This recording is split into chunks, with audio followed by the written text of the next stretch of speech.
வச்சா பத்துதம்மா, தீஞ்சி போனது என் முகமா, அதனால ஒதுங்குற மரத்தோரமா, இந்த வேகாத வெயிலில மூஞ்செல்லாம் வேகுதம்மா.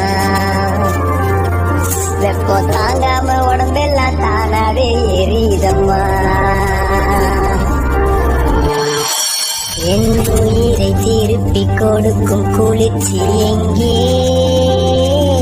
என் வீட்டுல இருக்கும் ஃபேன் காத்து பத்தல வந்தேன்.